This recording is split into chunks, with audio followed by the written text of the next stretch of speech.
कोई भी व्यक्ति जब कोई अनुष्ठान या धार्मिक कार्य करता है तो वह अपने वेद और पुराणों में वर्णित नियमों के आधार पर करता है। कई बार लोग पूजा पाठ, हवन, रीति रिवाजों के अनुसार करते हैं। यह तो आपने सुना होगा। भारत ही एक ऐसा देश है जिसमें उसकी संस्कृति, संस्कार और सभ्यता उसमें समाहित होते हैं। वेद सृष्टि पर आधारित एक ऐसा ज्ञान का भंडार है जो पिछले कई पीढ़ियों से मनुष्य का मार्गदर्शन करता आ रहा है। आज के इस वीडियो में हम जानेंगे वेद क्या है, वेद का महत्व क्या है, वेद का अर्थ क्या है, वेद कितने हैं और उपवेद कितने हैं, वेद को किसने लिखा है, वेद के रचयिता कौन है, गायत्री मंत्र का उल्लेख किस वेद में किया गया है, महामृत्युंजय मंत्र का उल्लेख किस वेद में है। ऐसे बहुत से वेद से संबंधित जानकारियां इस वीडियो में आपको देखने को और जानने को मिलेगी, तो आप इस वीडियो को ध्यानपूर्वक पूरा अवश्य देखें और वीडियो को दिल से लाइक और चैनल को सब्सक्राइब जरूर करें। पवित्र वेद विश्व का सबसे प्राचीन ग्रंथ होने के साथ साथ भारत का पवित्र साहित्य भी है। यह हिंदुओं का धर्म ग्रंथ होने के साथ प्राचीनतम एवं आधारभूत ग्रंथ भी माना जाता है। इसी ग्रंथ के आधार पर दुनिया में अनेकों धर्मों की उत्पत्ति हुई और जो इसमें ज्ञान वर्णित है, इसी के आधार पर सभी धर्म अपनी अपनी भाषा में इसका प्रचार प्रसार कर रहे हैं। वेद और पुराणों में लिखे अनमोल ज्ञान के माध्यम से ही मनुष्य को आध्यात्मिक जीवन जीने की प्रेरणा प्राप्त होती है। वेदों में लिखे ज्ञान के द्वारा ही व्यक्ति के जीवन में शांति और दूसरों के प्रति मदद करने की भावना व धैर्य रखने जैसे अनमोल ज्ञान की सीख मिलती है। ऐसा माना जाता है कि वेद अपौरुषेय है और इसमें वर्णित ज्ञान को श्रुति भी कहा जाता है। श्रुति का मतलब यह होता है कि आर्षि मुनियों को जो ज्ञान प्राप्त हुआ है वह भगवान से सुनकर प्राप्त हुआ है। प्राचीन भारत और हिंदू जाति के बारे में ऐसा माना जाता है कि ऐतिहासिक रूप से वेदों को ज्ञान का स्रोत माना जाता है।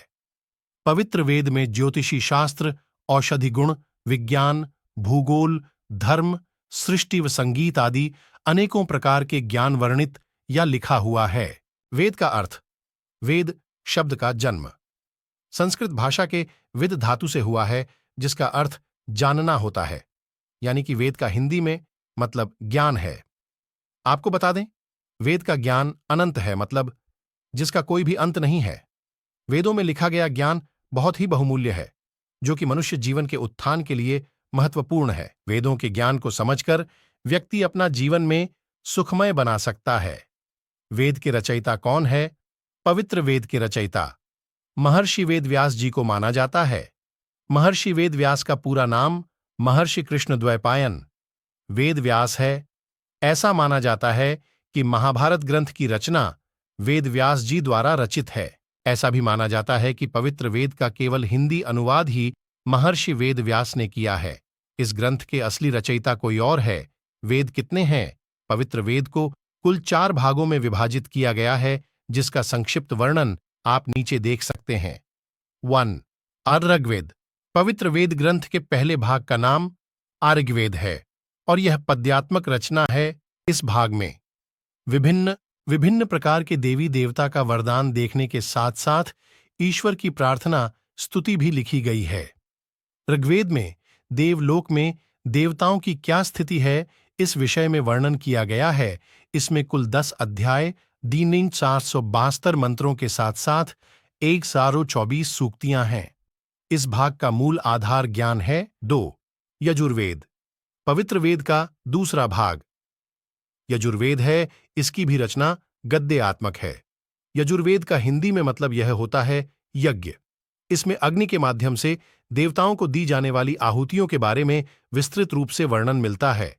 यजुर्वेद में कुल 40 अध्याय और 1975 गद्यात्मक मंत्र लिखे मिलते हैं। इसको मुख्य रूप से 2 भागों में बांटा गया है, जिसका पहला पक्ष कृष्ण और दूसरा पक्ष शुक्ल है। इस ग्रंथ को कर्मकांड प्रधान ग्रंथ माना गया है।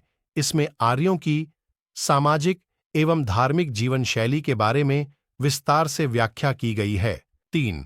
सामवेद। पवित्र वेद का तीसरा भाग सामवेद है। इस भाग्य संगीत का वर्णन किया गया है। साम का अर्थ ही संगीत या गान होता है। इस भाग में लिखे इस लोक संगीत में है सामवेद में मुख्य रूप से उपासना को प्रमुखता दी गई है।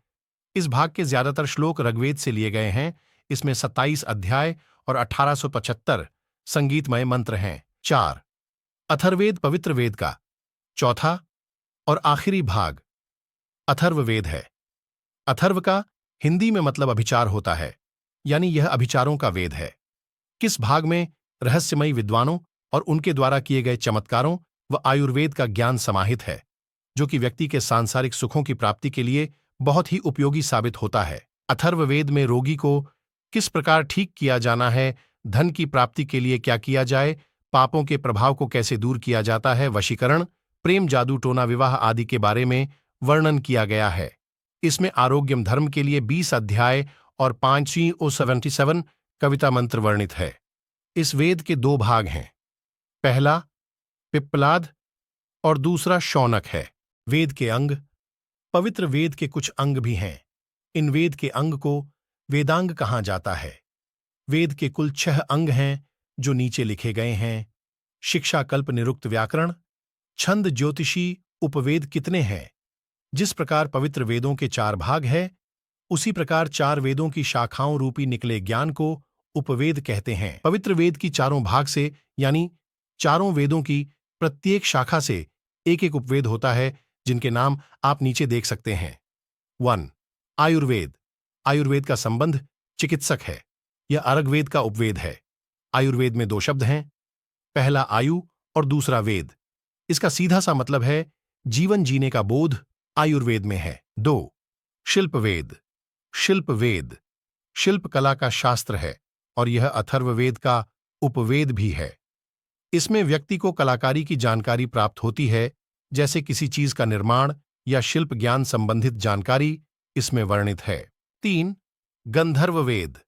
गंधर्व वेद सामवेद का उपवेद है। गंधर्व वेद का हिंदी में मतलब संगीत होता है।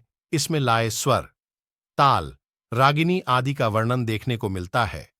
इस ग्रंथ में भरत मुनि का नाट्य शास्त्र को भी एक अंग माना गया है। 4. धनुर्वेद। यजुर्वेद का उपवेद धनुर्वेद है। इसमें सैन्य ज्ञान व धनुविद्या के ज्ञान का वर्णन किया गया है। धनुर्वेद का उल्लेख महाभारत में भी देखने को मिलता है। दोस्तों, अगर आप चैनल पर नए हैं तो वीडियो को दिल से लाइक और चैनल को सब्सक्राइब करना न भूलें। इस तरह का वीडियो देखने के लिए चैनल पर बने रहे। वीडियो देखने के लिए धन्यवाद।